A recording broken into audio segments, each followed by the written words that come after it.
മനിതർ ഉണർന്നുകൊള്ള ഇത് മനിത കാതലല്ലേ, അതെയും താണ്ടി പുനിതമാനത്. മഞ്ഞുമ്മൽ ബോയ്സ് സിനിമയിലെ ഈ ഗാനം കേൾക്കുമ്പോൾ അത് മറ്റൊരു ഫീല് തന്നെയാണ്.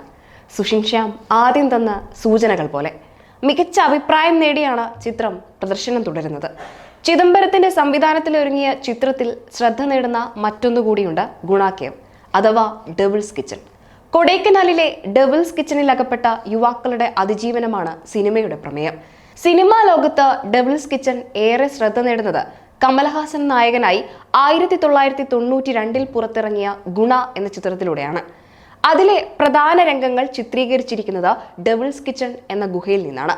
കമൽഹാസൻ ചിത്രത്തിന് ശേഷം ഈ ഗുഹ ഗുണ കേവ് എന്നറിയപ്പെടാൻ തുടങ്ങി. എന്നാൽ മഞ്ഞുമ്മൽ ബോയ്സ് എന്ന ചിത്രത്തിന് മുന്നേ ഗുണ കേവ് നമുക്ക് മുന്നിലെത്തിയിട്ടുണ്ട് മോഹൻലാൽ ചിത്രത്തിലൂടെ. മഞ്ഞുമ്മൽ ബോയ്സ് സാഹസികത കാട്ടും മുമ്പേ മോഹൻലാൽ കിടിലൻ ഫൈറ്റും കയറിൽ തൂങ്ങിയുള്ള സാഹസികതയും ഒക്കെ ഈ ഡെവിൾസ് കിച്ചണിൽ നടത്തിയിട്ടുണ്ട്. സോഷ്യൽ മീഡിയയിൽ സജീവ ചർച്ചയാണ് ഇപ്പോൾ ഈ സിനിമ. എം പത്മകുമാറിന്റെ സംവിധാനത്തിൽ 2010 റിലീസ് ചെയ്ത ഷിക്കാറാണ് ആ സിനിമ. ഷിക്കാറിന്റെ ക്ലൈമാക്സ് ചിത്രീകരിച്ചിരിക്കുന്നത് ഡെവിൾസ് കിച്ചണിലാണ്.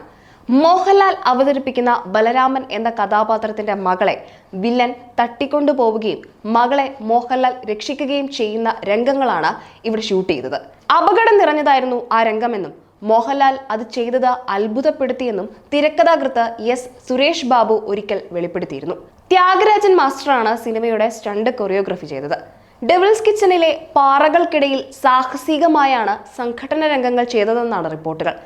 എന്തായാലും മഞ്ഞുമ്മൽ ബോയ്സിലൂടെ വീണ്ടും ഗുണ കേവ് ചർച്ചയായതോടെയാണ് സോഷ്യൽ മീഡിയയിൽ ഷിക്കാറിലെ ഈ രംഗവും ചർച്ചയാകുന്നത്. ഈ സീനൊക്കെ ലാലേട്ടൻ പണ്ടേ വിട്ടതാണെന്നാണ് കമന്റുകൾ.